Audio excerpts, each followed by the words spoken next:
Hey guys, happy Sunday. Hey. Welcome back to the Real Raw Real. It's your host, Stephanie. Introduce me. I'm here. I And like hearing everybody say U-Landa. my name. And today we are going to be taking a deep dive into the world of Miss Brandi Shane. Hey, We're y'all. going to get to know a little bit about her story and just kind of vibe with her a little bit. Yes. How you feeling, girl? You in the hot seat today? No, it's a little toasty too. No, I'm kidding. Feeling good. I'm feeling good. Got my yoga in, had breakfast. I'm chilling. I'm ready. What about y'all? That's I mean, that sounds so awesome. I feel so unproductive. I feel like my day just getting started. I'm like, oh man, I I gotta catch up. mean, you are in a different time zone, so That. Yes, yes. have more leeway than we do. Because that daylight savings sure did mess me up this morning. Ooh, like what's happening? I was like, okay, so go to bed early tonight. Got it. Because tomorrow I'll be a wreck. Right. Mhm. All Mhm. right, girl, let us dive in. Yeah. Okay, so first of all, I deemed you the Phoenix, right? Ooh, But I I don't love know a if it's nickname. I don't know if it's stuck. We're gonna find out. But I must say, as literal as the Phoenix is and how it is to your story, I feel like by the end of the season, Miss IFBB Pro, when you took that stage, you definitely became the Phoenix. Just overall, like just thinking about the name itself and what it represents, how do you feel about that when thinking of yourself? That's actually a really good question that I have not thought about. Because I do remember you mentioning that a couple of times. Yep, got me, girl. I'm normally like prepared to like throw anything at me. Just caught an audible on this one. um, so the Phoenix is, from my understanding, somebody just rises from the ashes or maybe from chaos or destruction or what have you. At least that's my understanding. Are we on the same page, at least on that? Before I answer it. Being reborn. Okay. So, when you say that, I guess I could see how that can ring true for me. Started in 2018 and I've gone through several national shows in attempt to get the pro card and always missing it by like a lot or a little bit, and then to just completely leave the scene and come back um, the way that I did, I think it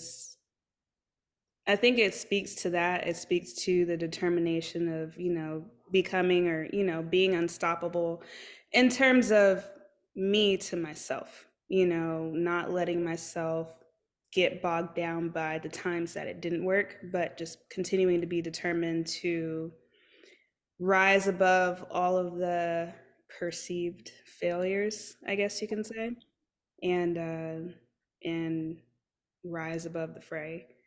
But I think y'all were both very instrumental in that. Like even that final show at Nationals, I still say I don't really know who that girl was. Like it was literally like an out of body experience, but I know that just having talked to you about posing and presence and then even watching you, Yolanda, at your show and stuff like that, and watching you pose, seeing your videos and all that, and you're like, look at the judges, make sure you look at the judges when you came to my Sacramento show. And I'm like, that's weird. um, but it came so natural, like all of the things finally clicked at Nationals, having Steph there, just having somebody that's just like that peaceful balance, because we know Steph is like the most laid back person, and Wait, don't get upset though. Don't be the woman on the plane. We'll hear about that another time. But back to you. Until you wake the sleeping giant for sure. But yeah, just having her there to kind of balance out all the chaos, having, what I know from what I've learned just watching you and listening to you when you're at my show and all of the things that really helped to kind of bring it all together. So I definitely think it was a team effort for sure, but I appreciate the reference. I mean, girl, watching you on that stage that day from the TV, like something just burst out. I could say I saw all the fire around you and all in you exploding out. Like I honestly looked, I'm like, Sacramento to that stage. I was like, who is that? That's her. She is on fire. She's ready. There is the phoenix that has been waiting to let herself out. It was just so amazing. I could be like, I know I said look at the judges, but girl, I thought you was looking at me through that screen. I was like, yes, we're here, getting me. It was just amazing. I was like exploding inside with all like overjoyed, just watching all of that energy. And I'm telling you, like, keep that fire burning so bright. Keep, I don't know what I gotta do, like keep pouring. Yeah, keep going the You know, gasoline. girl, Steph gonna be putting the wood, I'm gonna be putting the gasoline, keep lighting that flame, whatever it is.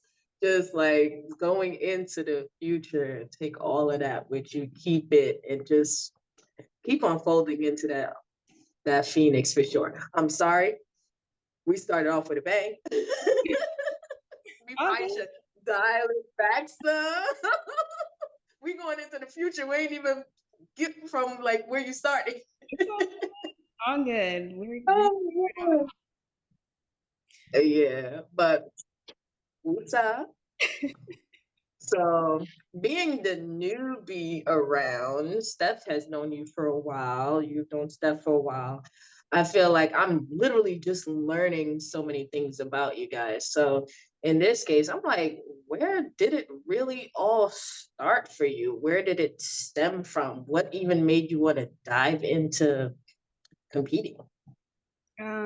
So I've been an athlete all my life. I did volleyball, basketball, and track from sixth grade to 12th grade. I went to a small HBCU college and I decided not to run track there because I'd done it for so long. By the time I got to college, it just wasn't, it became more of like a chore, I guess, or the kind of pressure where your family's like, well, we can't pay for college, so you got to get a scholarship kind of thing. And I grew up running track in Texas, which is a whole different ball game from where I graduated high school running track. We didn't even have an all-weather track at the school. We practiced on asphalt. Um, no knock to the school or the coaches or whatever, but the track coaches were football coaches. They didn't. I was giving them workouts for us to do because they didn't know anything. So it just became not really fun anymore. But if I had to say like what was my sport, it would have been it would have been track. I think that was what I was most successful at. Volleyball is my favorite sport. It's the funnest sport, and then basketball is somewhere in between. But when I went to college, I opted not to play basketball or run track, but I did play volleyball. So it's not like it was D1 or anything. Like literally my school is like this big. If you can't see, if you're hearing this, it's like I'm pinching my fingers together. Um, so it wasn't like a mad competitive thing. We didn't, lift weights or anything. We literally, it was, I don't want to minimize it in terms of like competition or whatever, but it wasn't like hardcore like you might. Mhm. So when I got out of I can relate. college, do what? I can relate. So I completely understand what you're saying in terms of that. Everyone wasn't there like specific. Everything wasn't specific to the sport itself compared to a school where it's like this is a school you go to for basketball. This is a school you go for track. That's where they dominate, versus, it's like we're competing, but we're not really super high level competitive and really zoned into that sport. So I get you. Yeah, it's like high school 2.0, I guess you can say. Um, and so when I got out of school and went on to become an adult, I wasn't doing anything. I just went to work and all of the things. I didn't work out. I probably in all of my athletic years as a teen, I might have seen the inside of a weight room 3 times. So I didn't know anything about lifting weights. I didn't know anything about working out. I had a homeboy who lifted weights in college, and I would just be in the gym with him. But I was where a lot of women are today. I was like, I thought it was a man's thing. Men lift weights, and weights were heavy, and I didn't want to get bulky and all of the things until 2013-ish. I met a friend who asked me to go to the gym. She's like, hey, I need a gym partner, blah, blah, blah. I was like, cool, I need a Bible study partner, so we could swap. And so initially I was like, I don't want to work out. I don't want to get bulky. I said all of the things. I was like, I still had my athletic body because I was still eating the college diet, like noodles and crap. But I tried it and I ended up liking it. And then I think that's really when social media really kind of started to grow.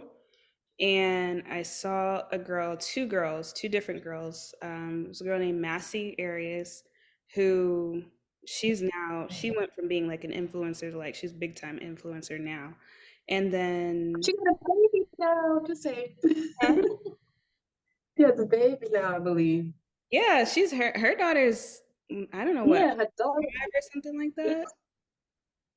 Yeah, her It daughter. starts with an I. I can't remember. Yeah. I said baby like she's super small. But yeah, go ahead, girl. Right. Yeah, and she didn't even have like when I was following her, this is how long ago it was. When I was following her, she hadn't even moved to the West Coast yet. And she was competing in bikini and stuff like that. And I was like, and then the other girl was Morgan Canty. Morgan was a figure competitor. And they were two different divisions, but I saw both of them and I'm like, they look really good. And I didn't think anything of it. I didn't think they looked manly or masculine or anything. To me, they looked athletic. And I was like, they look really good. And I was like, my body kind of sort of looks like that. I was like, I could do that. I want to do that. I want to try that until, like Steph said, like y'all said, until I realized you had to wear heels to do it. And then I was like, oh, hell no, I'm not doing that. And so, I saw a couple of pictures, and we know that bikini was very different back in the day. But what wasn't different ish was like the way that they walked, because we say now don't drop your glutes when you walk and blah blah blah. So but my interpretation of that back in the day was like, I don't want to walk around in heels half naked looking like I got a stick up my butt, like I was like, I don't want to do that, but it'd be nice. So social media continued to expand. I continued to get more into fitness and nutrition and stuff like that. But that lingering thought of competing still was in the back of my mind. But I don't even think online coaching was really a big deal back then either. So it was like, I don't even know the first thing about competing. I don't know how to find a coach. I felt like I wasn't ready because, I think a lot of people think that you have to be stage ready to get on stage. And if you're not, you have to prepare for that. And it took me a minute to realize like it's prep so that you can prep to compete. So I kind of just let that dream hang in the balance for like literally 5 years. And I did a little mini wellness show. It wasn't even a sanctioned show, it was just a community wellness event. And it was a bikini show. And I prepped for that with my trainer at the time. And that was really my first taste of being on stage. I had no flipping idea what I was doing. I had on this neon yellowish green just bikini. It was a bathing suit, like a literal bathing suit. I had on these white kitten heel heels with like, a lattice pattern on them. It was a mess, y'all. But it was my first taste of it and I was like, okay, I might can do it one day, it's not so bad. But then still another 2 to 3 years went by before I ever actually, bit the bullet.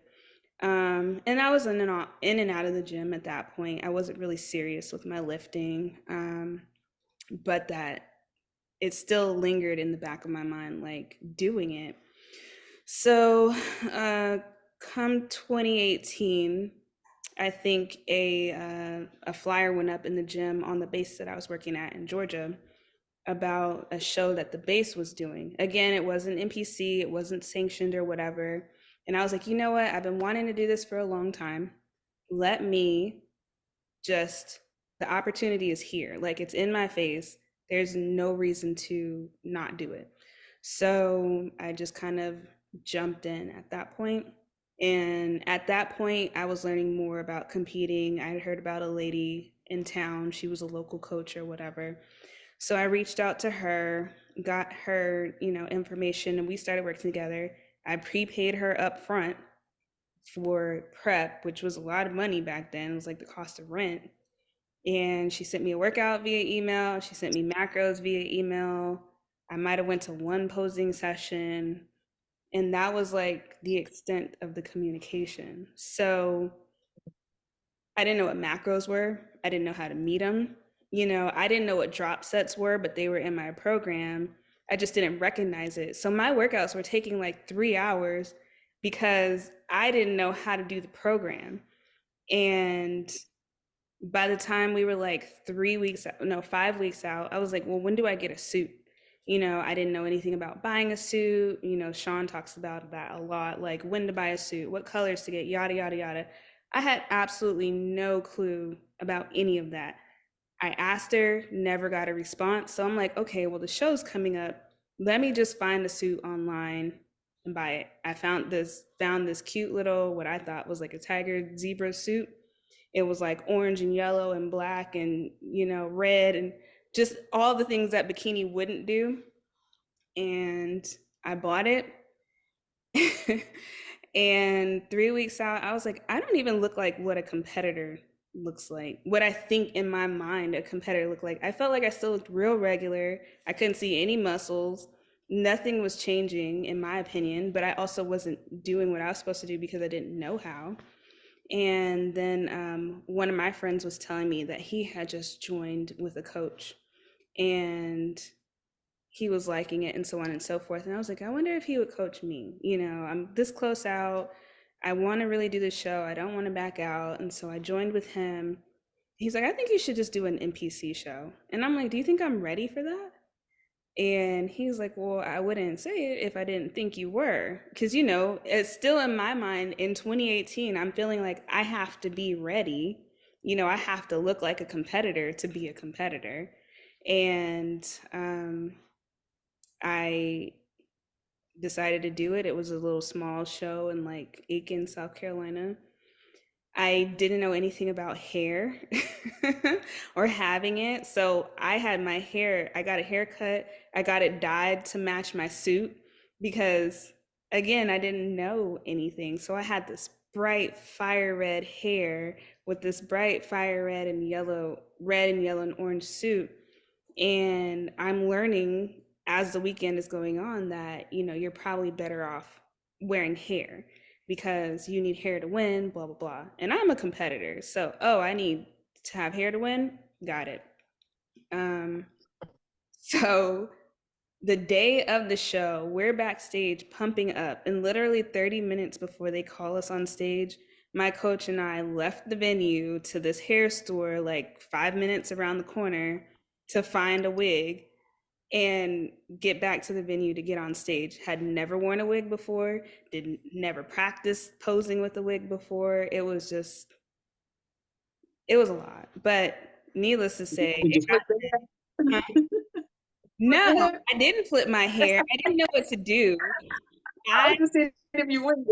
No, I didn't. And I every now and then I post those cringy ass pictures on my Instagram, but I did not like because all I knew, I'm a very technical person. I don't have flow to save my life. I don't know how to think on the fly very good in certain situations. So I knew my front, back, front. And when the hair got in my face, I didn't think to move it because I didn't want to mess up the process. I didn't want to mess up the steps or the technique. So I'm posing and this hair is like all covering the left side of my face.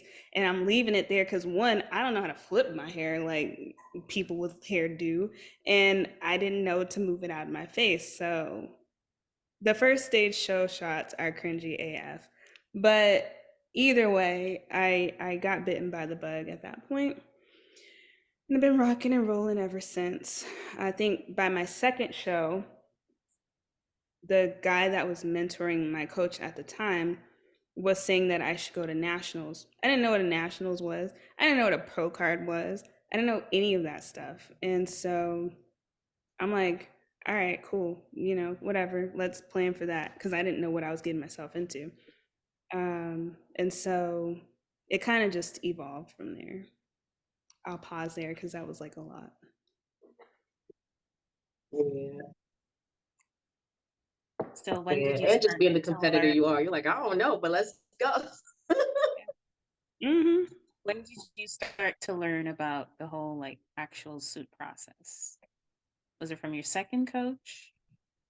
No, Or you because just I kind of just learned got along the way? with so I guess when you say second coach, yes, ish. Because the first lady, I guess sometimes I don't even really count her, but if we're being technical.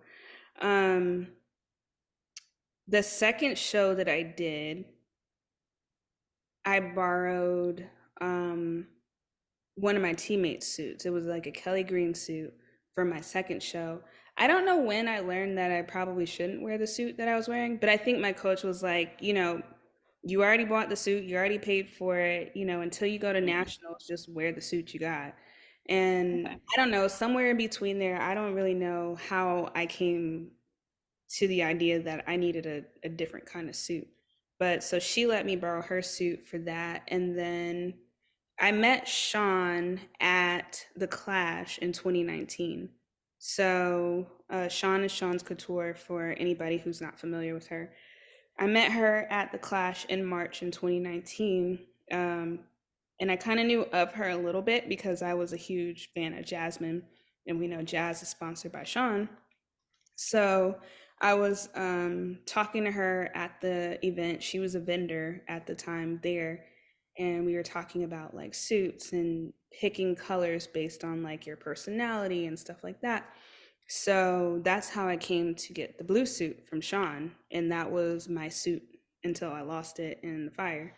But so it wasn't terribly long after, but once I really got embedded with Shawn, that's when I really started to learn a lot just about being a female competitor in general. Okay. And just not really to touch on it too deep, but mentioning the fire and everything. If you just want to talk about that just a little bit, just so that everyone understands the literal sense of the Phoenix. Got you. Yeah, so Yeah. my wife and I, we weren't married at the time, but we were staying in Georgia. I was deployed for my job. And again, I'm not military, but I worked for the Air Force and I had an opportunity to do a volunteer deployment to work alongside military personnel overseas. And um, it was Christmas of 2020, and COVID was still a thing or whatever, but it was around Christmas of 2020. They were pulling us out of Afghanistan early, the unit that I was working for.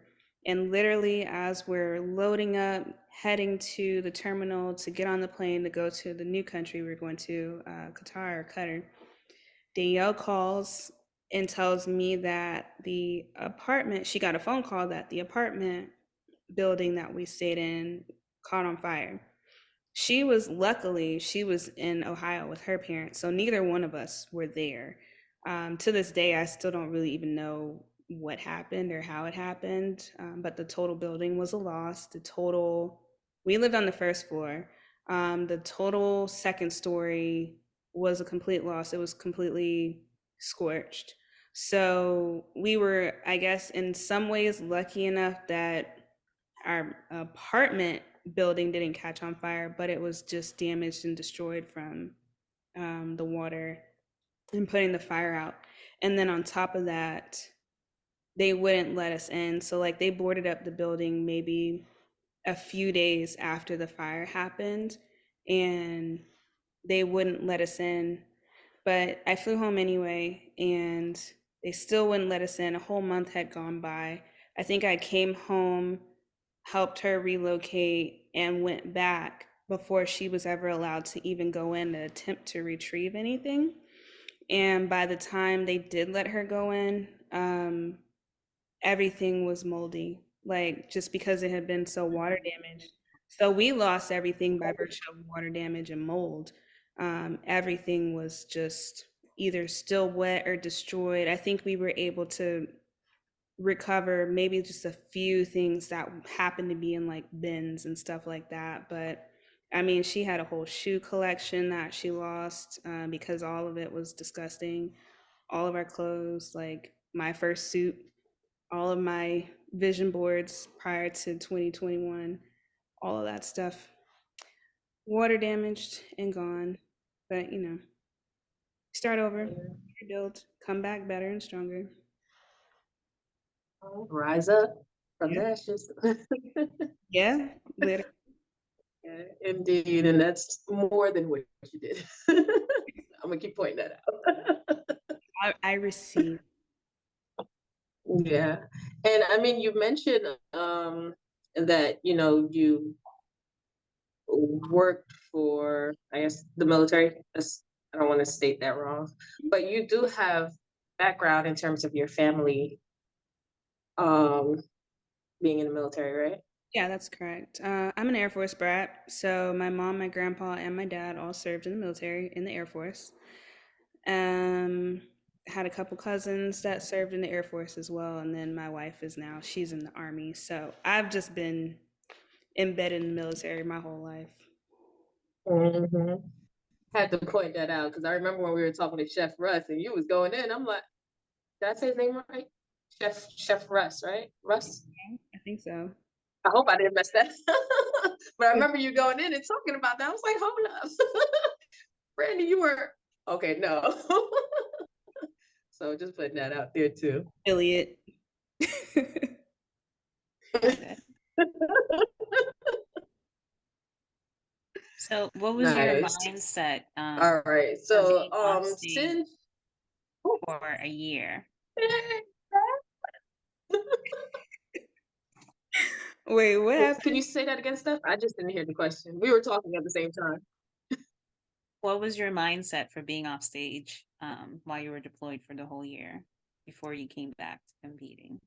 Oh, that's a good question because I was very much a pro card chaser before I went on deployment. So, and that was primarily, I think, because, just listening to people. And I think it's good to have people, in your ear that support you and they really think that you can do a good job. But, um, by the same token, I think we have to, as competitors, we still have to learn to be objective and be smart about things. So, it's like at the time in 2019, I think I did 3 national shows, but it was like, oh, you're so close. You'll definitely get the next one. You should definitely do this show because you'll for sure get it, yada, yada, yada. So we kept pushing and kept pushing.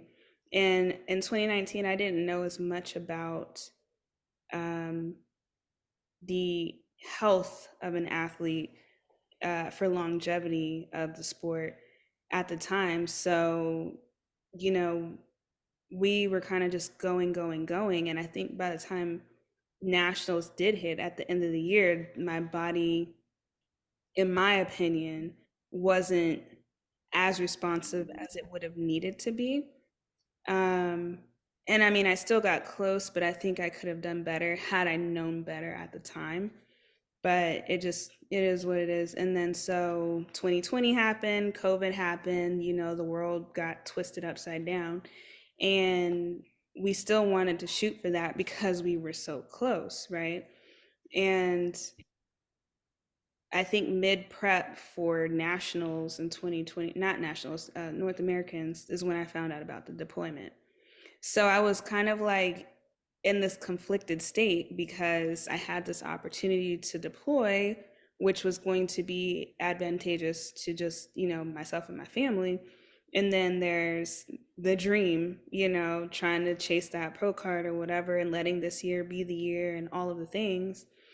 And I was just really conflicted and kind of, you know, dang, I'm gonna have to be off stage for a year, yada, yada, yada, blah, blah, blah.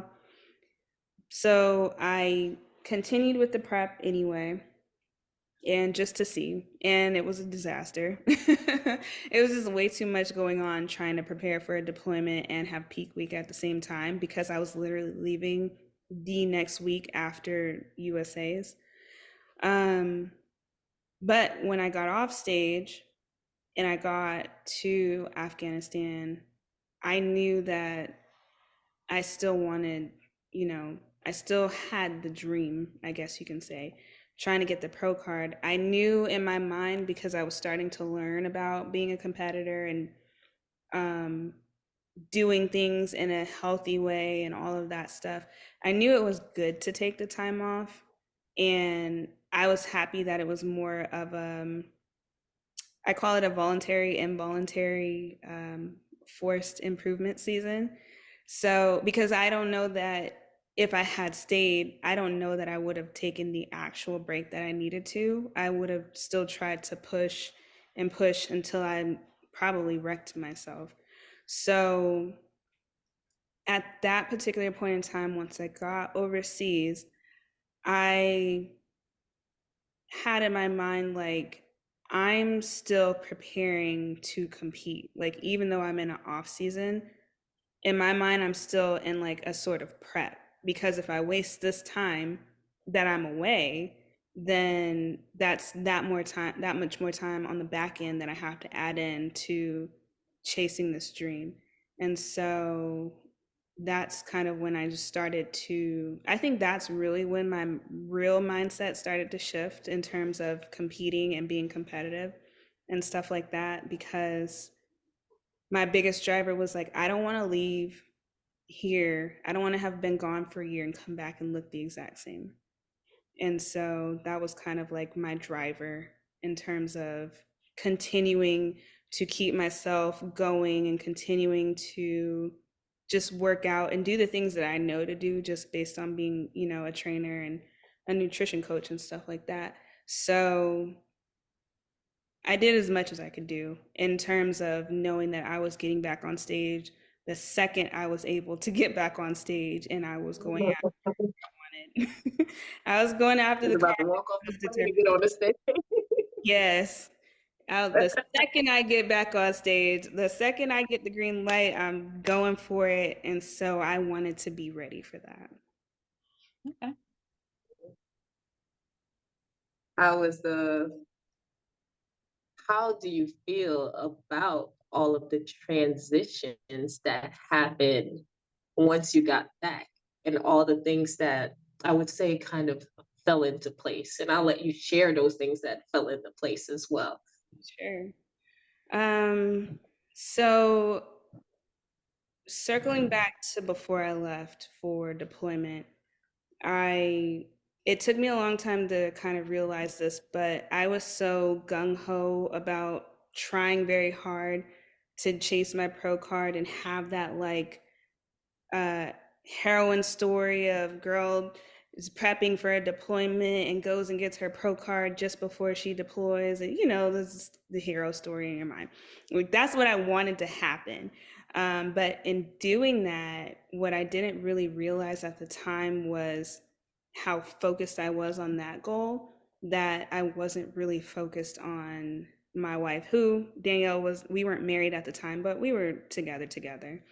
And so she felt like she was a team player. She knew this is what I wanted. She didn't object in any sense of the imagination. But I learned later that she kind of felt a little neglected because we knew that our time was running short and we just didn't have that real true quality time together before I left, because it was get ready for the deployment, pack for the deployment, get ready for the show, prep for the show, like do all of these things in the last 14 days, to the point where probably the most quality time we had was maybe the day before I left.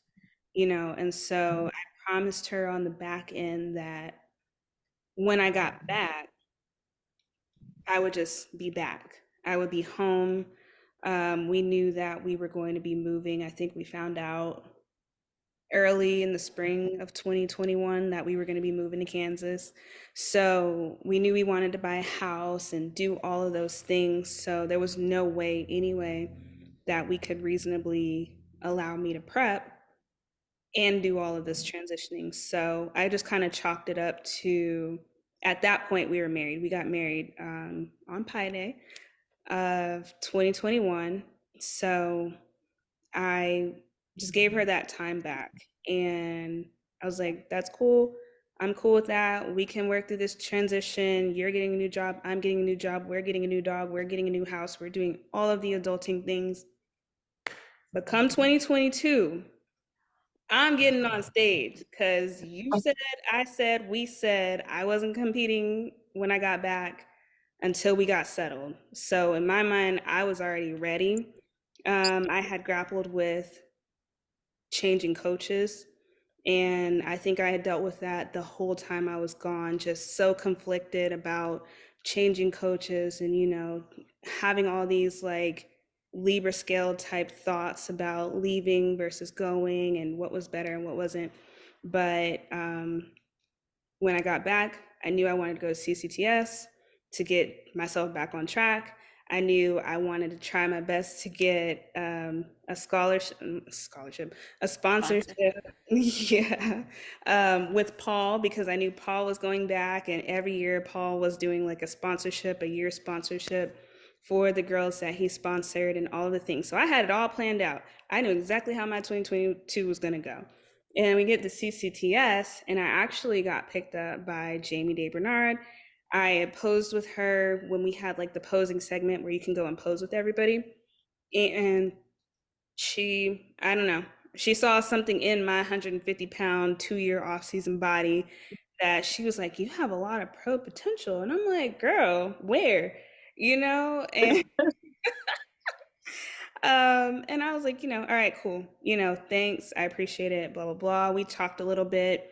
When we did talk, I will be honest, I felt like there was a connection there. Like, Jamie is just she has an amazingly just warm spirit. Like, you just feel drawn in by nature because it's so nurturing.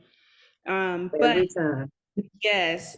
And then I think that just by nature of her being a woman, obviously some of the things that we talked about too kind of hit home. So it had me like, on the fence. I was determined to get a sponsorship from Paul or what have you.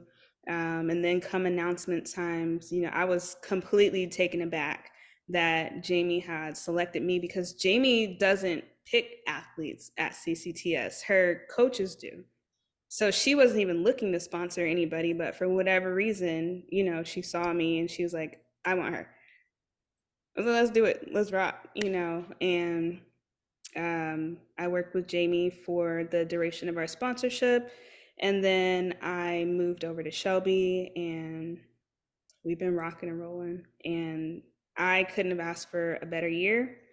I had in my mind how I wanted the year to go. I just envisioned all the time finally getting back to nationals, because truth be told, I wanted to win my pro card at nationals because that's where I felt the most butthurt by a loss. So I wanted to win it at nationals. I wanted to win it in the first place spot, not the second place. And I had all of this in my mind, but even with envisioning how that was going to go, I still had, not even close to any idea how, it would go the way that it did, but I'm grateful for it. Not only did you take the first place spot, but that came in overall. Right. I wasn't even thinking Man. about any overalls at any show ever. I've only had one, and it was as a like a true novice, you know. And so Mhm. I just wanted the first place win. If I didn't get the overall, I wasn't even checking for it, to be honest. But uh, Go, go get your sword. Get your sword. it's one. Yes, that's what I'm talking about. Bring them all out here. Right. I'm kidding. Beautiful, beautiful. Congratulations on all the accomplishment, and I'm happy that you were forced to take Amazing. that quick pause and reset and come back and boom, boom, boom. Everything that I'm sure. Did your boards? Do you remember what any of your boards possibly said before the fire? Was Yeah. that one of them?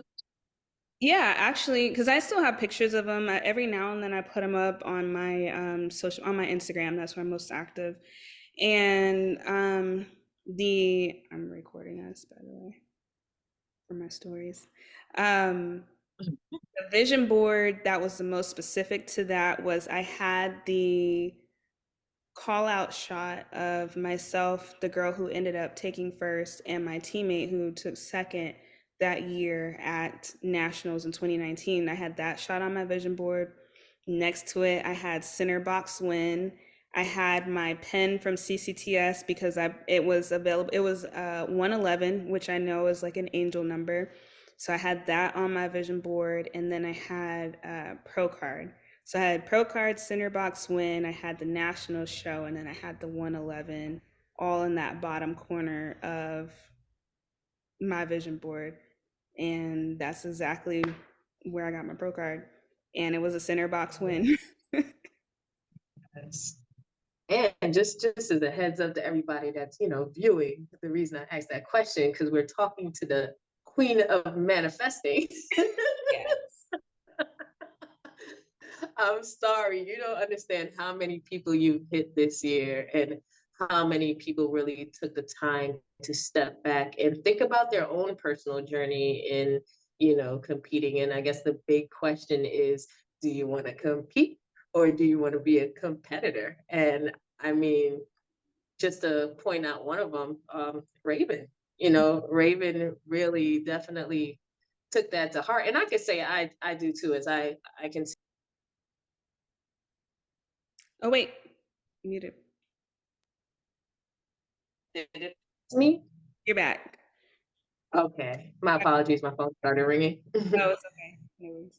Yeah, but Raven took that to heart and she really took the time to really, start journaling and thinking about her journey and what she wants from it. And, it's really guiding her as to where she's going this season. So just in terms of, manifesting and what did you manifest also that you did this year? I'll let you say it. Well, last year. No, this year, to be at the top of this year. She got you on the spot. I know. I was like, I do so much of it. I don't know being a speaker at CCTS. What happened this year? That's where you had us all manifesting. Come on now. What happened? It's only mid-March, but I'm like, what happened this year so far? Been a long year already. Cool. That's where you had us all take a step back. So how did that feel for you? Being a speaker at CCTS, which did we mention that's Shawn Couture's Cuties Conquering the Stage, where I guess all of us kind of won a sponsorship, Yeah, by the way. for sure. But how did that feel? As well as how does the aftermath of it feel with everyone owning up to what you delivered?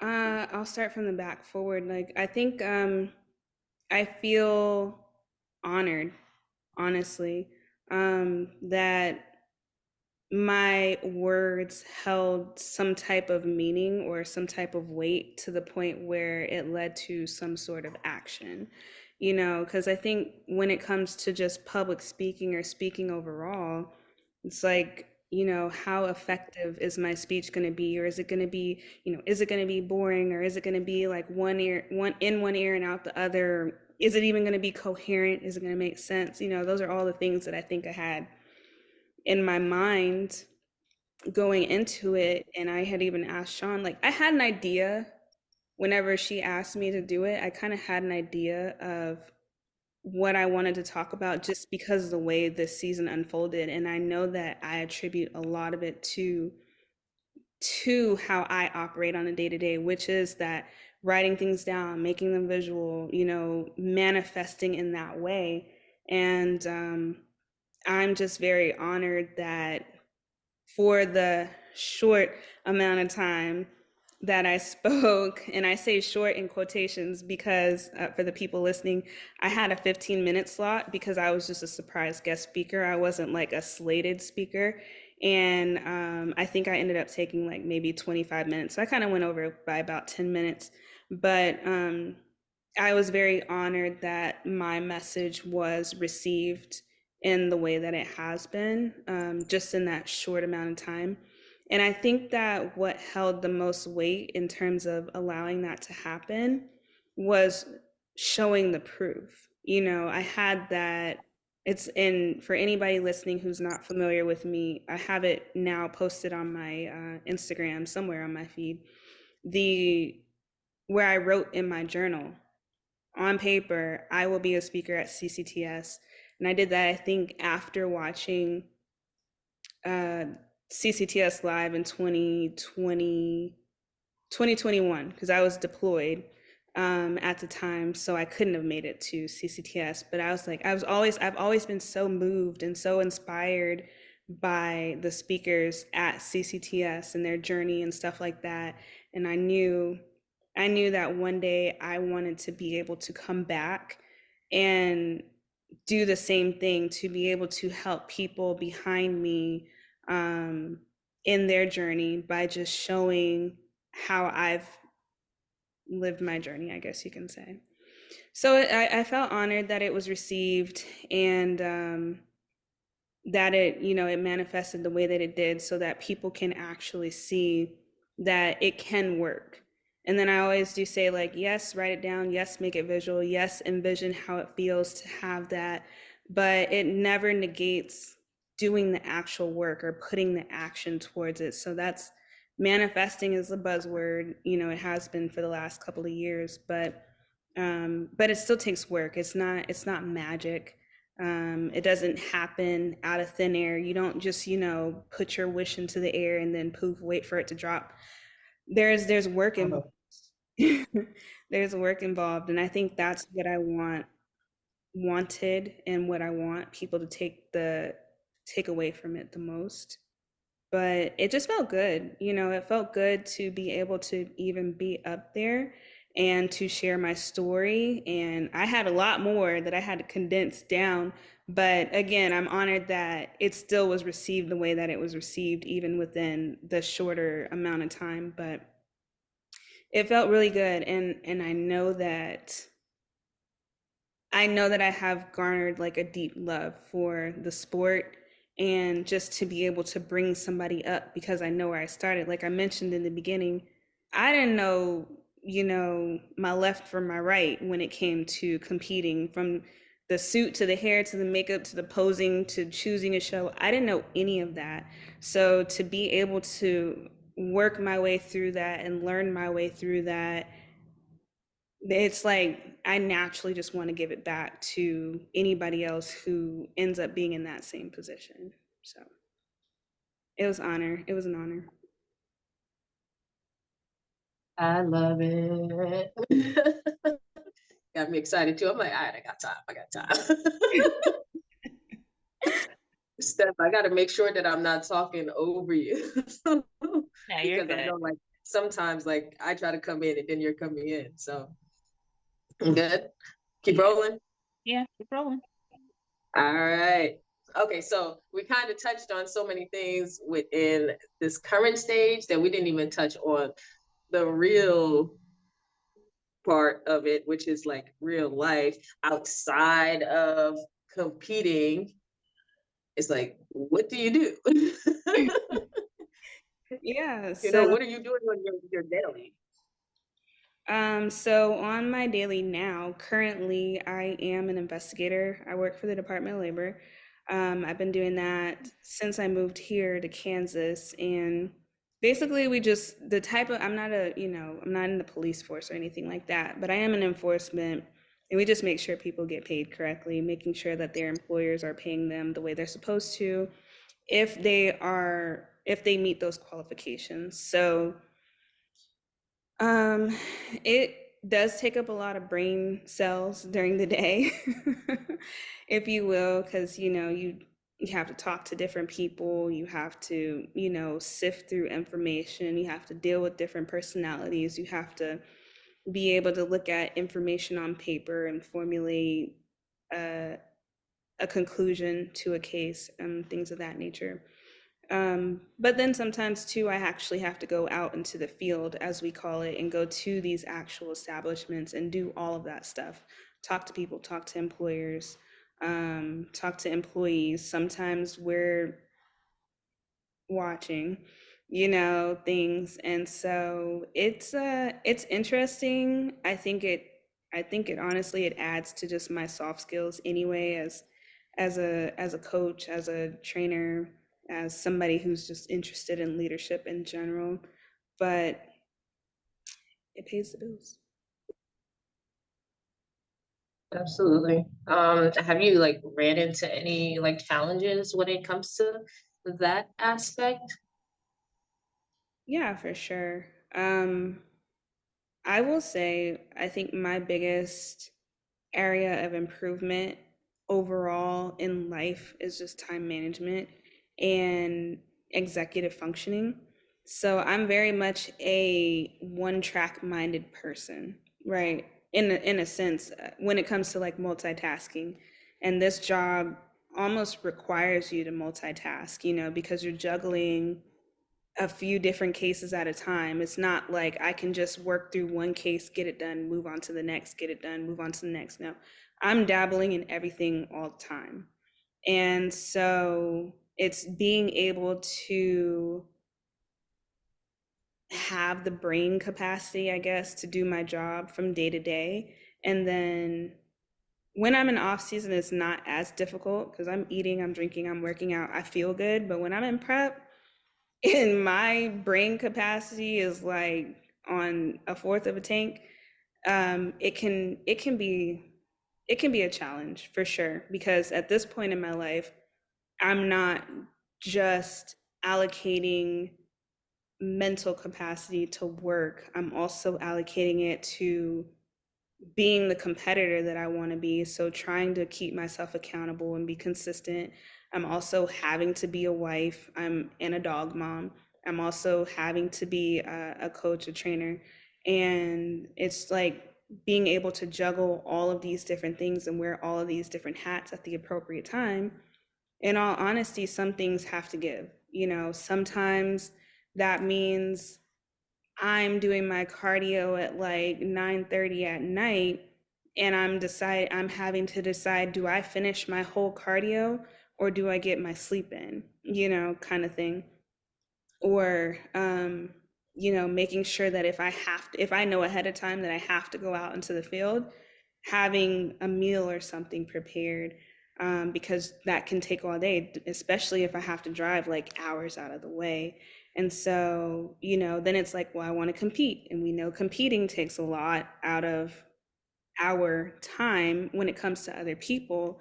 But then it's like, oh, well, I also have to be a wife and I have to do things around the house so that Danielle doesn't feel like she's the only one taking care of the house. Oh, and I have to make sure that I walk my dog or at least play with him so he doesn't feel like Danielle's his favorite person. So, um, those are the challenges I think that I face with being a competitor and doing what I do on a daily basis. Is just figuring out how to divvy up my time. And I am not perfect at all. Things give all the time, but I've had to learn, as I often preach, I've had to learn to give myself grace. And one thing Danielle says all the time is, you can't do it all. Like, you try so hard to do it all and you run yourself into the ground. And so I'm grateful that she's always here to remind me, like, you need to chill.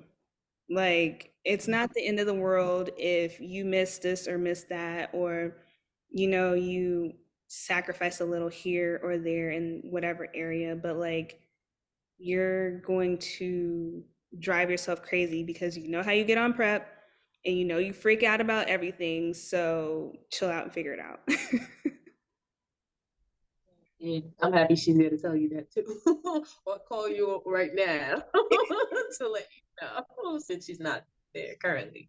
Right. But before I dive into that second part, because you mentioned, that you're coaching and everything now, before we kind of dive into that, there is like I'm going to censor it first to ask you if you're okay with going into that detail. But there's something you mentioned on Facebook, and you posed a question out there for everyone else, and I want to know if that's something you're okay with diving in Oh to yeah. here for anyone that's maybe dealing with that. Yeah, so I understand now, or I know from that you struggle a bit with ADHD. Am I saying correctly? Okay. So hope you could share a little bit about that and your struggles um with that, especially with work, um, coaching, competing, your struggles with it overall, and what are some of the things that you currently do to cope or help Mhm. in that nature when it comes to all of these aspects, I guess, whichever one you want to share. Yeah, sure. So I finally went ahead and looked into getting checked out for ADHD. I think late last year in 2021. And that was because like I'm in a bunch of groups on Facebook where I'm not like necessarily active, but I just read what everybody else posts. And somebody had posted about ADHD, and it was this long thing, but I remember them talking about like some of the stuff that they were struggling with from day to day, when it comes to just like managing time, as far as like um, the ways that they aren't task oriented, and how time seems to slip by, and how things seem like such just a struggle to do, even though you have to do something. And I was like, that, whatever the paragraph was, it was freaking long, but I was like, that is exactly what I'm dealing with. And I've been open about, my own mental health struggles and journeys before. So I've dealt with depression. I actively manage anxiety and stuff like that. And I've been to a number of different therapists because um, I've always actually struggled with things that I'm not particularly that interested in. Let's say that. Like, for instance, fitness, competing, nutrition, all of that stuff. I can nerd out on that stuff all day long until Danielle's like, dude, put your phone down, put your computer away, like, do something else. Like, I can overconsume the stuff that I'm interested in to the point where it looks like or seems like an obsession. But outside of that, things that I have to just do on a day to day sometimes just feel like an extreme struggle. Like even with work, sometimes I would find like I know what I need to do, but it felt like just pushing a ginormous boulder uphill just to get like basic things done, like simple stuff. And so then I found myself having an emotional reaction to having this issue. So it was just kind of this cycle of struggling and then being emotional about struggling. And, I'm going to therapy and going to counseling and all these things. And I still have like this issue. And majority of it is just time management and prioritizing things and stuff like that. And so when I read that Facebook post, I was like, I think I need to at least go get checked out to see. And so that's what I did. And the doctor, nurse practitioner, whoever, whatever, I don't know his title, but obviously he can diagnose. And he definitely said, I think that you are definitely dealing with ADHD. The the primary question, I think, in your situation, because he said you're absolutely 100% actively managing anxiety. So for you, it's kind of a chicken or the egg thing. Like, is the ADHD causing your anxiety, or is your anxiety causing your ADHD? And so I opted at that time to try medication just to see if I can just sit down and focus and get things done. And he told me, he's like, we can try this and we can try that. We tried Ritalin. Ritalin didn't work for me because I felt like I took a fat burner and like dim all at the same time. I don't know if y'all know what dim is, but it's like an estrogen supplement. It's mostly in broccoli, but if you take it in supplement form, it's supposed to help with the metabolism of estrogen, but it can give you really, really, really bad headaches in the beginning. And that's what I got with it. I was like, I need something else because, like, I can't even focus on trying to focus because I just don't feel good. So now, we've tried Adderall, and Adderall is a lot milder for me. But he did say, he's like, listen, we can get you on this to try to get you, doing your day to day things. But this medication is not going to make you do the things that you need to do. Like, it's going to help you focus, but you're going to focus on things that you want to focus on. So you still have to figure out how to manage your day to day within the medication. So that's kind of what I've been actively working on doing. I'm getting better. My goals for what I said the first quarter of the year were just to find systems that work for me. I know that I need to do to-do lists. Like, I have to. But my struggle with to-do lists has always been that I'll do it consistently for like 3 days. And then I'm falling off until I have another meltdown, and then I try it again, and then the cycle continues. So, when I do them, I do better. So I know that that's just something I have to put the reps in on and just continue to do them day to day. I think I finally found like a way to manage my workload and all of the things that I have to do, between just using a planner and a calendar and using like a to-do list and a process board. A former job that I was in, I was in change management, and we would create these flow boards for different organizations so that they can piece by piece move their little piece of their task across the flow board. And so I was like, I need that for myself so I can just see where I'm at on certain things in order to get them done.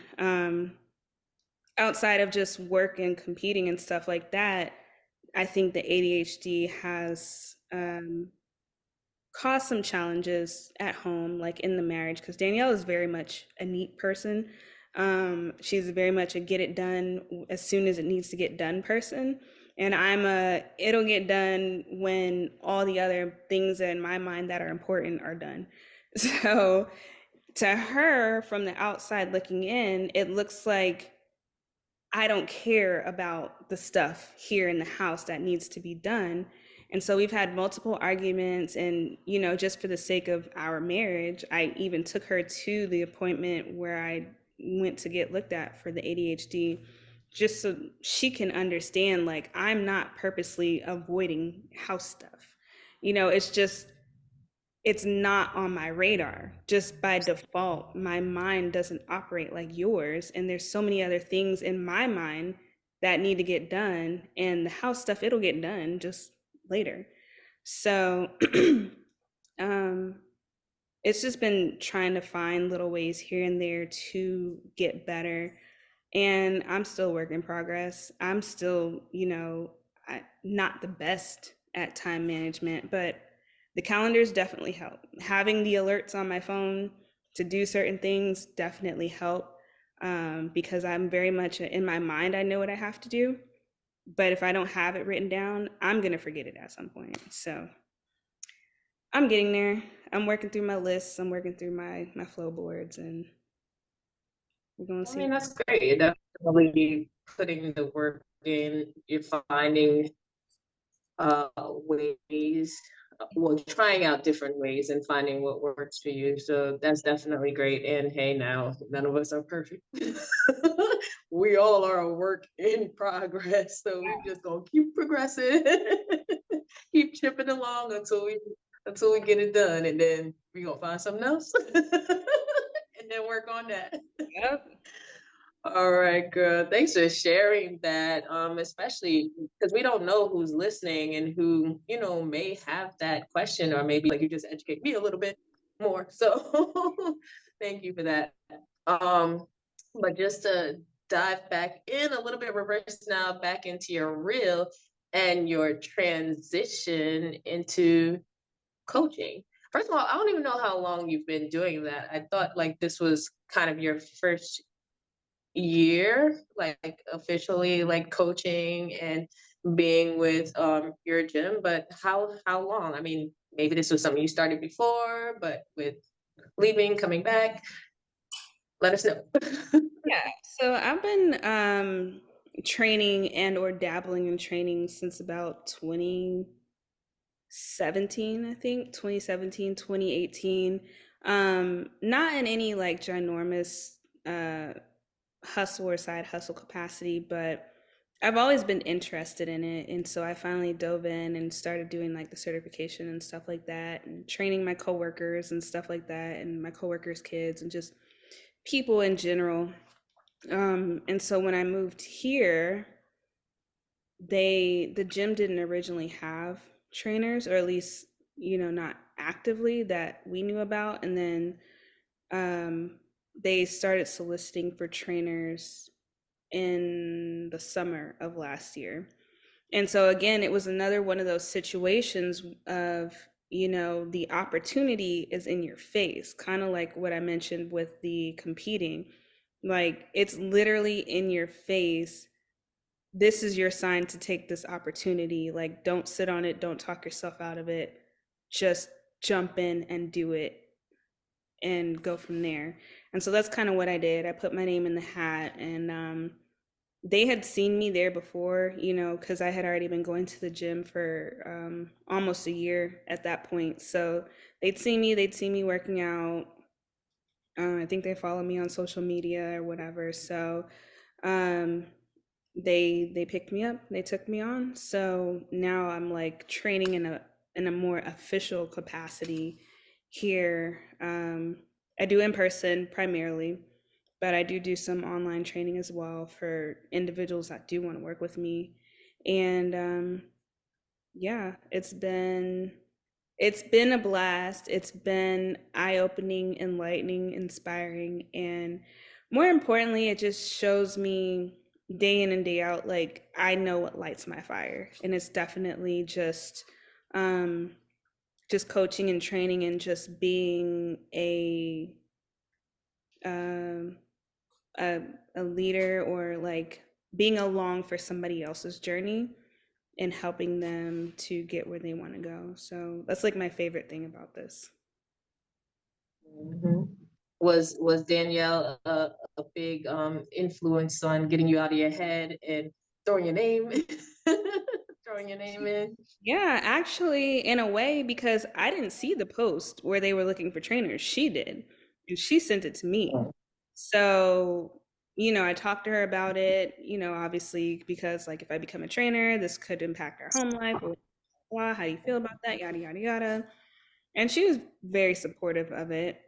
She's like, we'll figure it out as we go along. So I think I think I probably would have seen it eventually, but I don't know that I would have had the same reaction if I saw it on my own as I did when she sent Mhm. it to me. If that makes sense. Like if I saw it, I might have would have just seen it and like took a mental note and then sat on that, like, should I do it? Should I not do it? Am I ready, to take on this, other journey and all of that stuff? And I probably would have like overanalyzed myself out of even doing it.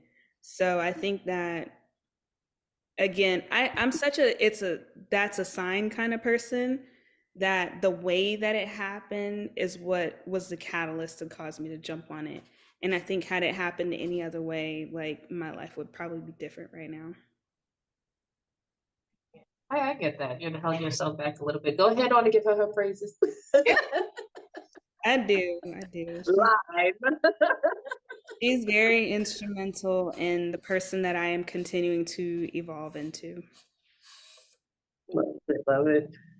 Thank you, Danielle. And I don't know how many girls you have that are, you know, trying to compete, but I think I know of two, but one mainly. So I don't know if you want to give them a little shout out too, because I heard I follow one, so I know she's been doing amazing and loving her journey. I love watching her transition. So give her a little shout out. I can't remember her name. You're talking about Rebecca. Maybe you might be talking about Rebecca. Hmm? So you might be talking about Rebecca. Yeah, She has really, Rebecca Lynn. yeah, Rebecca Lynn. She has really, really just jumped 2 feet into this whole process. You know, it started with I want to gain more muscle and I might want to compete to like I think I definitely want to compete and you know to where we are now like we're actually actively helping her grow so that she can compete and so just watching somebody's journey from scratch you know and then not only that just watching her completely dive in and kind of just soak up the information.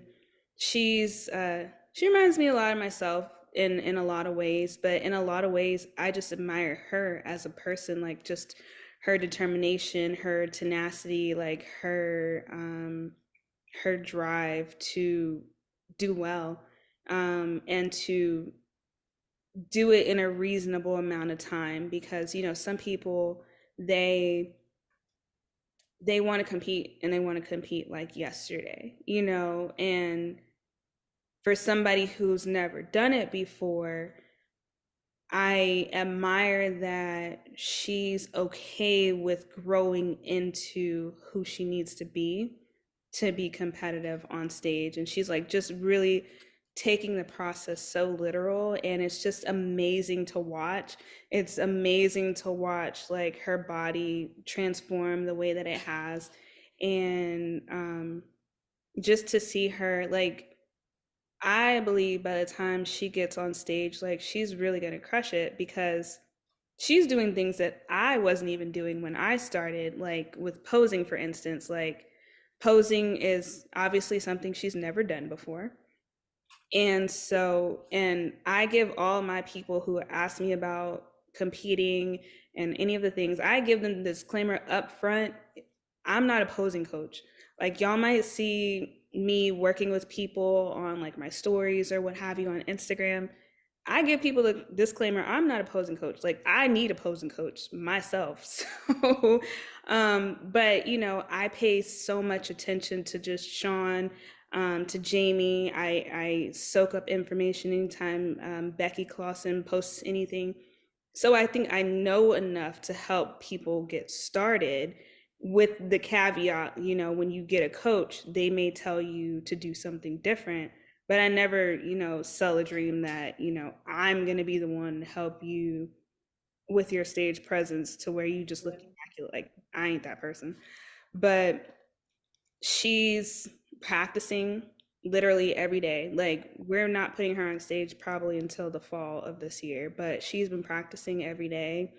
Every Sunday, we're both in the gym, you know, doing our posing and practicing our posing and stuff like that. And she's just soaking it up. And it's amazing to watch. And then my other athlete, she just got injured and she just had surgery, so she's got to sit out for quite a while, and she's kind of you know in a place like, am I going to be able to compete? Is this going to take me out and take me away from the dream? So she's a beast too. Like she was already like she looked great when I met her. And then, you know, just to be able to fit the criteria for competing in bikini, there were things that we were going to have to do to adjust and to grow into. But, and she's in her 50s.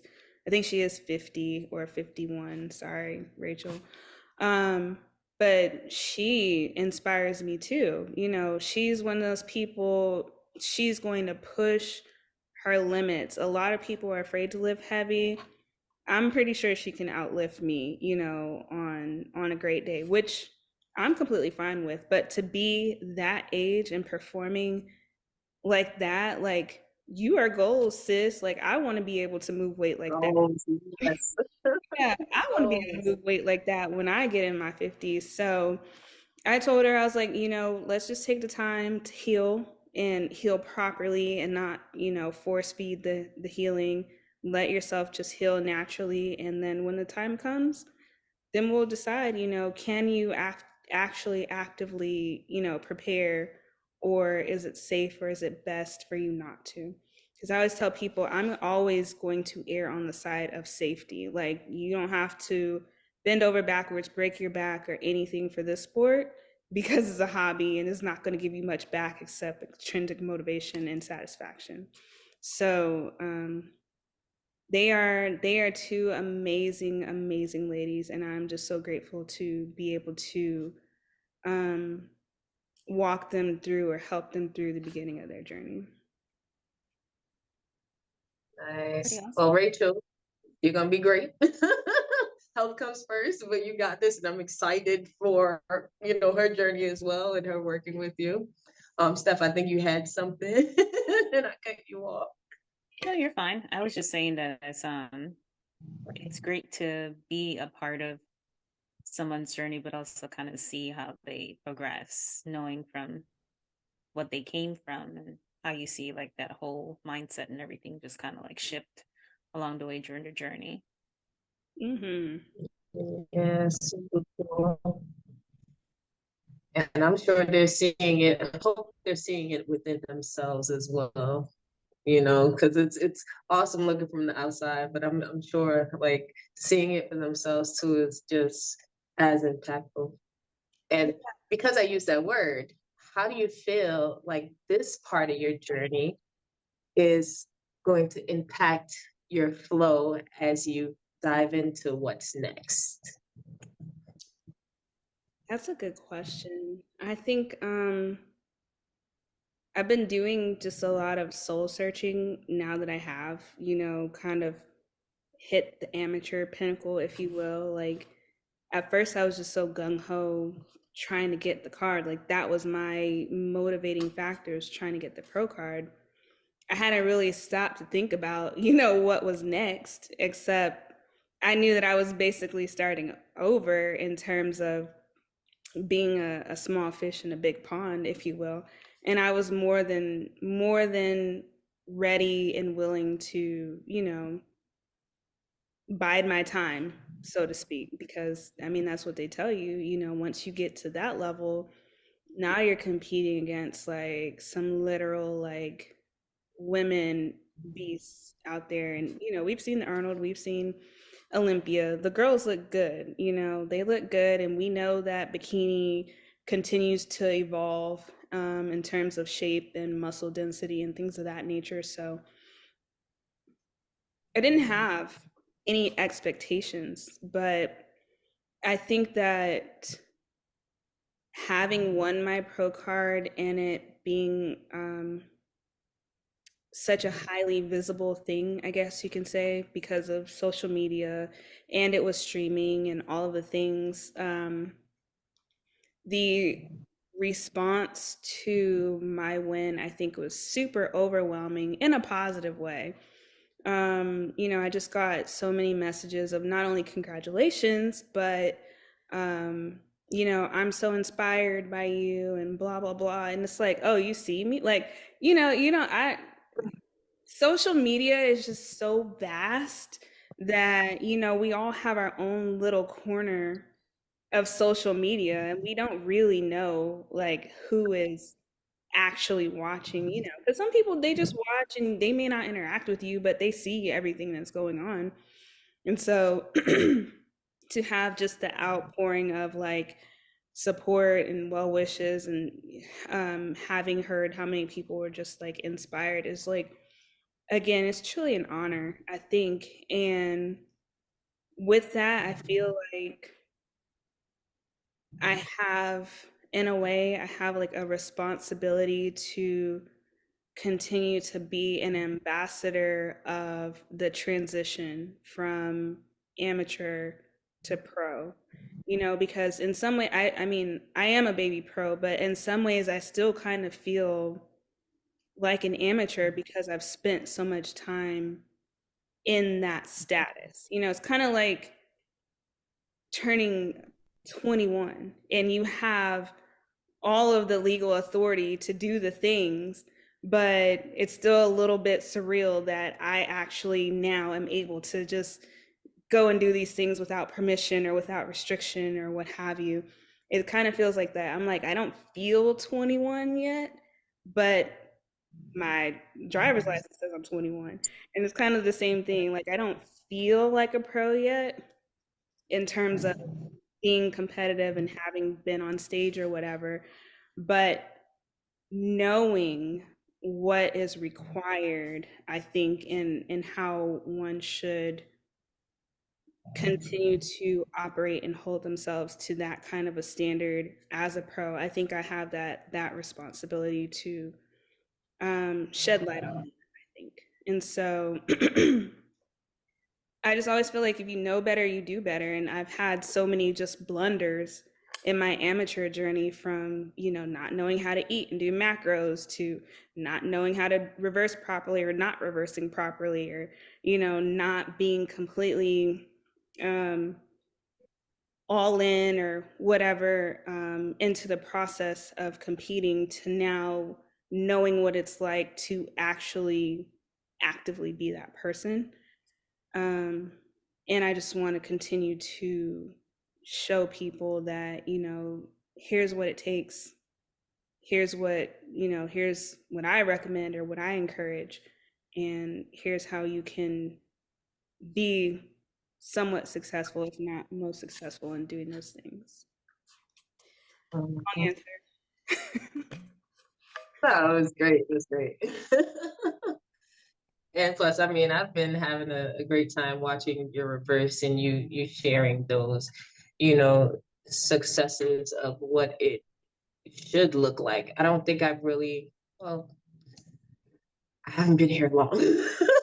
So I don't feel like I've really had anyone to follow in that capacity of even understanding what a reverse actually was, and especially plugging it in with the visuals of what's happening and how our body is so beautiful and transitioning. Should we say backwards? You can. Well, that's not even the term I want to use, but hey, that's what I'm using right now. You know, transitioning to that growth season, Mhm. we should say. Mini growth season in this case.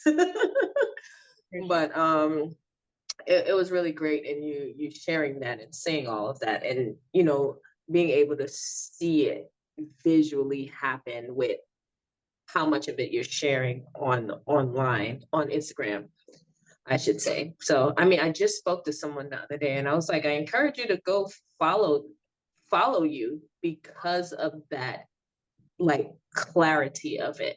Like, she's going to be going into her first show ever, and it's like, this is what comes after. A lot of people aren't prepared for what comes after, but like I said, I'm still going to use that word. The visual of what it looks like in detail is cool to see. And I guess, yes, Shawn does it too, but I think I didn't really um pay attention to Shawn's so in depth as I have to yours, because we kind of were on the same wavelength as to when we started prep. So it helped me to dial in more with everything that was going on from a more close standpoint. So I think it's awesome everything you're doing, how you're sharing it, showing us how to do it. You know, if we want to be successful as well, how to manifest it. In this case, put into work. Anyway, I'm gonna go on a tangent, but Steph, how you feeling? You have something that you wanna? I'm good. I also think it's great too that you kind of add a little bit of piece in there about vacation and the fact that yes, you can eat outside of prep. I mean, it's normal. You shouldn't be afraid of it, but you have to be mindful. Yeah. Mhm. At the end of the day, that's what you have to do. Everything. Yes. Yes. Indeed. All right. So I want to say, is there anything you want to like share that we haven't asked you? Um, I will touch a little bit on like me sharing on social media. Just because I think that depending on the kind of person you are, it can hurt or it can help or hinder, you. And I try to mention at times like I am not sharing my reverse journey on social media just to be like, oh, look at me, like I'm managing my reverse properly. Because doing a reverse properly or even semi properly is a very hard thing. Like sometimes I think it's harder than just prep itself. Yes. Because prep is just executing the plan. You know what I'm Yep. saying? You have that end goal in mind to keep you accountable. Whereas once you get off stage and you know it's going to be a while before you get back on stage, you don't necessarily have the same driving force to stay accountable. And then, depending on how long you've been on prep, you want to start to try to enjoy the things that you kind of had to sacrifice while you were on prep.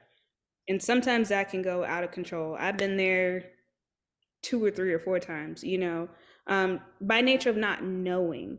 And so again, I share my journey.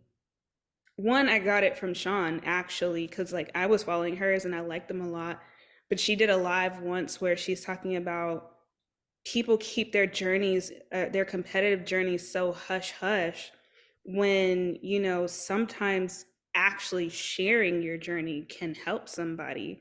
It doesn't necessarily have to be a secret, because it doesn't matter what you do or what show you plan, whether you show it to the world or not, like the results of that day are going to be dependent upon who shows up. It's not because let me keep myself hush hush because somebody else is going to come in and whatever else. Like if I'm prepped to the T and I'm peaked to the T and I look good, it doesn't matter, and vice versa. But it doesn't matter who shows up because I'm showing up for me to represent me, um, Mhm. on stage. So keeping the journey a secret, um, doesn't necessarily prevent you from losing to somebody else, and so to speak.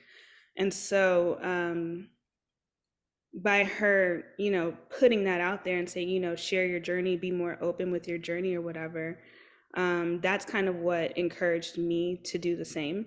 Because, like I said, I feel like I have a responsibility at this point to show that transition and to show the mental evolution that I've had as a competitor, knowing what it takes and knowing what I'm supposed to do when I come off stage, if I want to compete again, if I want to be healthy. Now, if I knew I'm not getting on stage for another 2 or 3 years, then, maybe I wouldn't be as, um, focused, I guess you can say, on the reverse.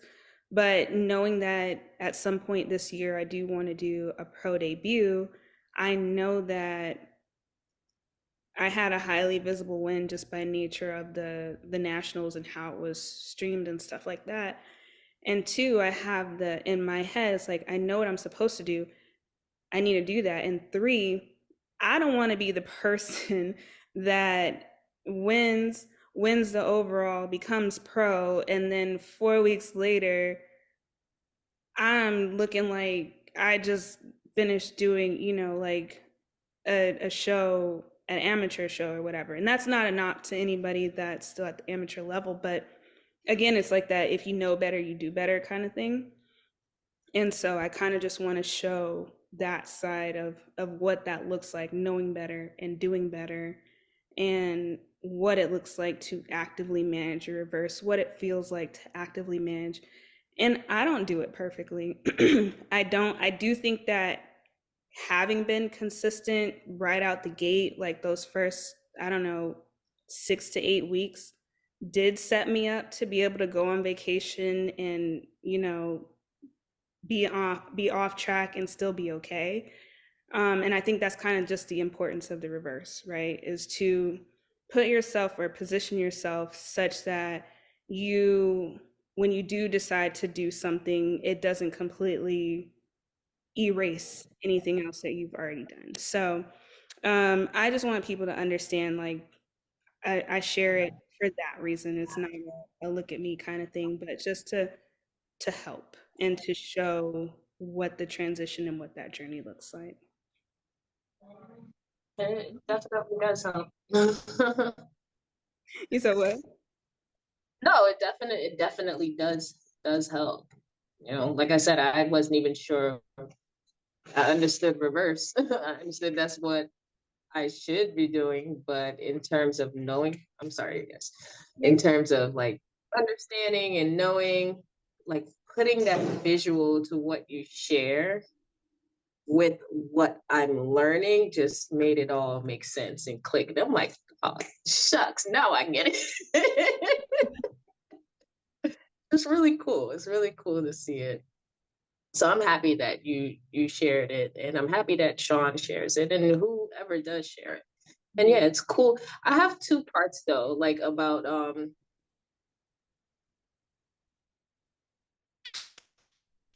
the journey being a secret when you mentioned that. I pondered two things. 'Cause I think to myself, like I don't post way too much about that's because I don't completely know, and I don't want to share information that's not clear or would it be understood properly or taken in the right way. So it's just like everybody can't do that. You know what I mean? If that makes sense. But it's great. It's great that you guys are able to do it, and also it's impactful for whomever sees it out there. At Agree. least I think so. I think I so. agree. And I think how you share it, if you do decide that you want to, is going to be individual to you, if that makes sense. So like again, like how Shawn shared is like, sharing your journey, you never know who you may reach, you never know who may resonate with you. So even if you feel like it's not correct, if you will, it's still your journey, it's still you sifting through the process and learning that process. And that's what I really love about our podcast and what we want to do with it, is just showing like the real raw, like this is how I'm dealing with this, good, right, wrong, or indifferent.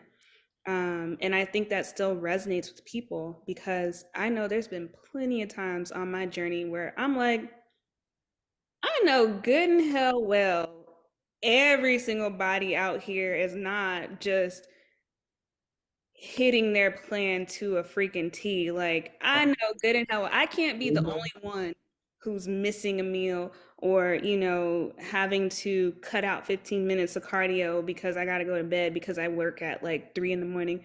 Like, am I really the only one who's like, sometimes inconsistent? Because social media will make you feel like everybody's perfect. Now, granted, I'm sure there are some people that are like super duper type A that will, but I fully believe that I can't be the only one who misses the mark sometimes, and that's what I want people to get out of my journey. That's what I want them to get out of the podcast, if you will, if that presents itself, the opportunity, is that like,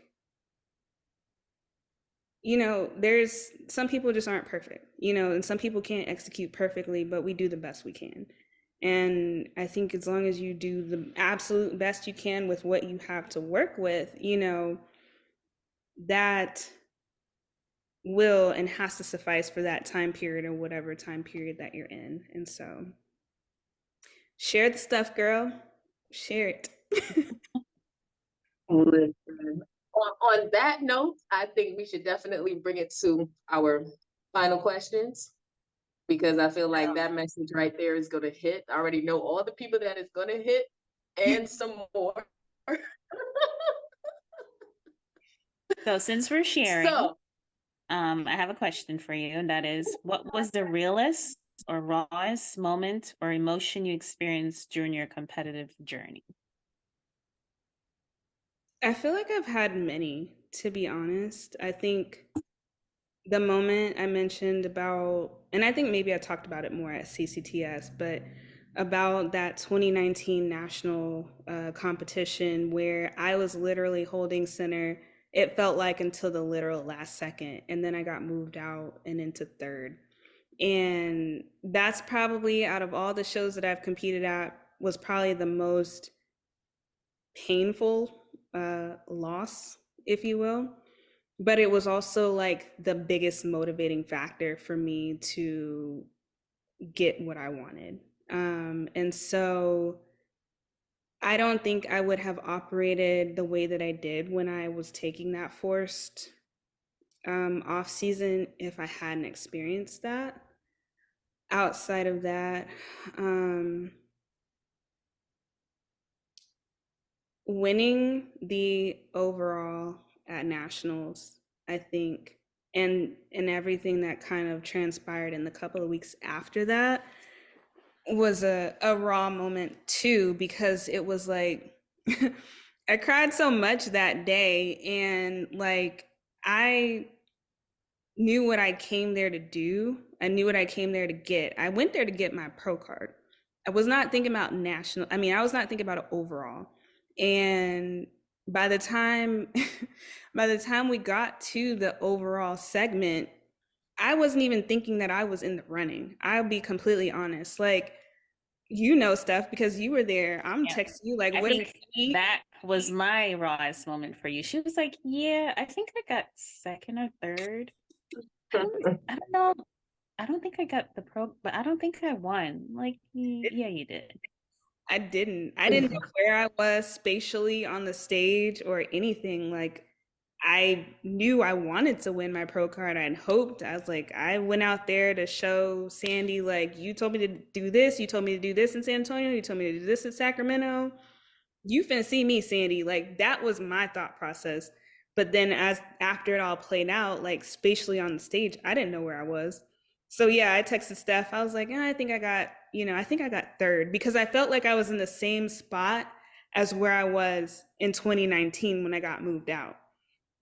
And she's like, no, you didn't. I was like, all right, well, we'll just see. And then come finals, like I'm trying to figure out where we're going to eat at. And then finals happened, the pro card happened. Um, I'm still thinking about food. Like, how much longer is this going to take? Yes, I'm happy. I'm excited. All of the feels. I hit that moment that I manifested, and it felt exactly like what I envisioned it feeling like. So it wasn't inauthentic by any sense of the word, because it was more of like, this shit is real. Like, it really happened. It really happened the way that I envisioned it happening and dreamed about and thought about. But when overall came, I'm like, I'm ready to eat. They held us on stage what felt like forever. If you ever watch the playback, I'm just like so fidgety. Like, at that point, I'm tired. I'm trying to keep my gut sucked in, all of the things. And I'm like, I wish they would call somebody so we can get off the stage and go eat. Cause now it's getting late. The only thing that's going to be open is BJ's. Like, let's go. And then they called my name for the overall, and I was like, holy shit. Like, Your knees are you was weak. sure? Right. I was like, are you sure? Because honestly and truthfully, and I say this all the time, like, I don't remember what every single person looked like, but I definitely thought Marina was gonna win the overall because like she looks amazing. She looks good. She had more density than me and all of the things. Again, I was thinking about food, like, let's wrap this up, people. And I was completely shocked with the outcome. But again, just in that moment, that final moment of taking the pictures and all of the things, that's what I was thinking about in terms of like the manifesting and the envisioning and the knowing what I wanted to get, showing up on stage as the person that I wanted to show up as. Credit to you guys, especially you telling me to look at the judges and just have my own little swag or whatever. But it was a very real, raw moment. And I'll say quickly too, just a short story. Back when I was running track, I think I was in ninth grade or something like that. I was pretty decent for having raw talent. You know, I was pretty fast. And I was running AAU, and I was telling my coach that I wanted to run track at the University of Texas. Like, that's what I wanted to do. And he told me that's an Olympic qualifying track team. Like, you're not going to make it there, but we can help you find another, another school to go to. And at that moment, my dreams were crushed. My confidence in myself was crushed. And as a teenager, I didn't have the mental toughness to be like, well, fuck you, I'm gonna do it anyway. I was like, well, damn, if I can't be good enough to run at UT, I must not be as good as I think I am. And I kind of just, my confidence and my abilities kind of just diminished for a long time. And so to come back around as an adult, still being in a competitive sport, if you will, to be able to have known that happened to me, and I let it happen to me because I didn't have that mental toughness, and to be able to build it and work through that and then become the person that's like, I'm doing this and I'm getting it. It was just a full circle moment for me and for that teenage version of me who lost all confidence in herself. So, um, definitely going to be a core memory for sure. Yeah. Wow. I'm glad that was a turnaround for you in our adult years. And it's so unfortunate that sometimes for, I want to say most of us, it takes to this point for us to have that confidence in ourselves and to remind us that we really can do this. Forget what they said and just push through. But thankful you're at this point. And I just got to quote Shawn real quick. She won the whole damn thing. Yes. Still very surreal. Oh my God, I love it. Shawn's emotions to that too is just, I'm like, oh, that's so beautiful. It had me, we ain't gonna talk about me. Steph, Let's talk about back it. to our final question. So, what's the realest piece of advice that you can give? The realest piece of advice I can give, especially to people that want to compete or are competing, is to determine if you want to compete or if you want to be competitive. And either one is okay. If you want to compete because it's a bucket list, I just want to get on stage, or I just enjoy it, that's completely fine. If you want to be competitive, I think that you must understand what that takes. It's more than checking a box. It's acting and behaving as if you know that you are going to be a top contender, and tailoring your mental processes, your life processes to becoming that person, becoming the person you need to be competitive. And sometimes that happens in stages, in phases, and waves. Some days you may just want to compete. It may just be that season for you. In some seasons you may want to be competitive, but just understand the difference between the two and what is going to be required to achieve that. The end. I like it. Oh, well said, sis. Well said. Aw. Well, on that note, thank you guys for joining us on the real, raw, real. Yeah. With your hosts, myself, U-Landa, and Stephanie today, because our show was all about B Shane, Brandi, your new IFBB Pro. Baby pro out Who here. will be hopefully, yes, hopefully making her pro debut, manifesting her pro debut this season. Yes. All right, y'all. Thank you for joining us. Bye. Thank you Bye. for joining us. Oh, before we go, let them know where they can find y'all. Oh, wait, no, pause. Before they go, more Yeah, so let back them to know. you. Yeah, where they can find you. Your any of your affiliates. Oh yeah. So my top affiliate or sponsorship obviously is Shawn's Couture. I attribute a lot of my competitive success to working with Shawn's Couture, from posing to having the right suit to be seen on stage to stand out, and just learning what it means to be a competitor. Like, Shawn is definitely a one-stop shop in terms of being that competitive athlete, I think. So Shawn is my suit maker. Shawn is my posing coach. Shawn's Couture Cuties is where you can find her online. If you do get a suit, All the fun stuff. yes, all that fun stuff when it comes to competing. If you do get a suit with her, mention us. Mention me, Brandi, U-Landa, Stephanie. Mention our 3 podcasts. Make sure you let her know that you heard it here from us first. Outside of that, official Better Bodies. I'm ambassador for Better Bodies, and right now for the month of March, if you are hearing this in March, let's hope, they are doing a 50% off all women's leggings, no code needed. So go find you some really cute leggings for half price.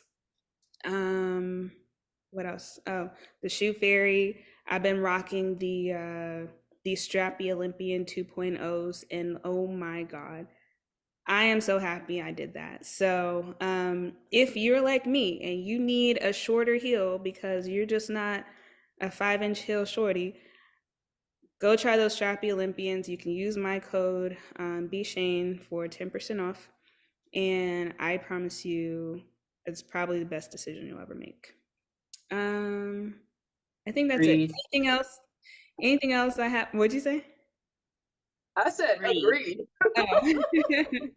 uh, yeah, anything else we could put down in the show notes? I can be found on Instagram. I am most active on my Instagram, at B period Shane, SHANE underscore IFBB Pro. If you want to follow my journey, if you want to follow my reverse journey or my journey, my road to pro debut, or if you want to see what it's like to be coached by me or get information about being coached by me, all of that information is in my bio link tree, so you can find me there. What about y'all? Where can That we was what? What'd you say? I said that was so well done. Do mine over. I love it. Job, girl. Great job.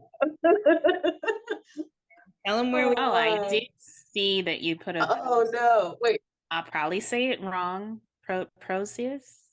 Prosies. Oh yeah, prosies. Prozis. Prozis. Oh, okay. You all say it different. Prozis. Okay.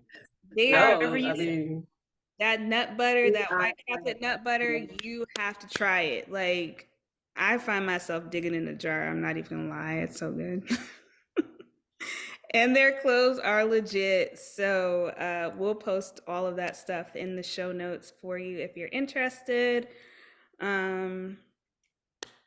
else? R3, you can do find. you want my job? Because I'm going in by the spoon. Yes. I need to send it away. Yeah, I'll take it. I'll take it. Oh God. All right, where you can find us, right? That's what you were just mentioning. You can find us on the gram at the Real Raw Real, right? Yeah, keep it simple. The real, raw, real. No Yeah. podcast. Right. No, no underscore, no anything, no periods, dashes. Nope, it's straight up all one word, the real raw real. You can find us there. If you enjoyed getting to know us and you want to continue to follow our journey, our podcasting journey, as we bring you the real raw real of competitors' journeys, follow us there to stay up to date. Subscribe to our podcast to be notified for the next one. We also will be getting up and running on YouTube as well, so that if you like the visual versus the audio, you have that opportunity to do that as well.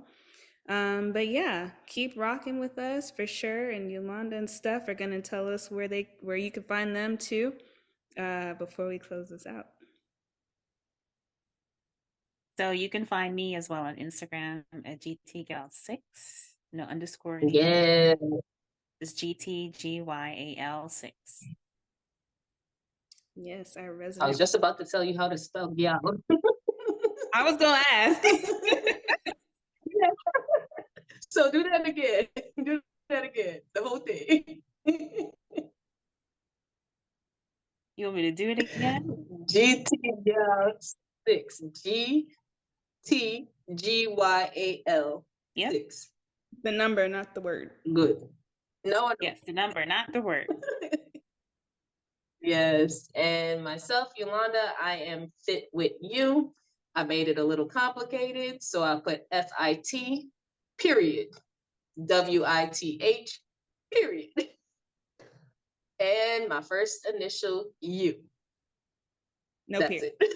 I almost said period, but there's no period at the end of No that. period. So fit with you. All right, y'all. Let's call this a wrap. This was fun.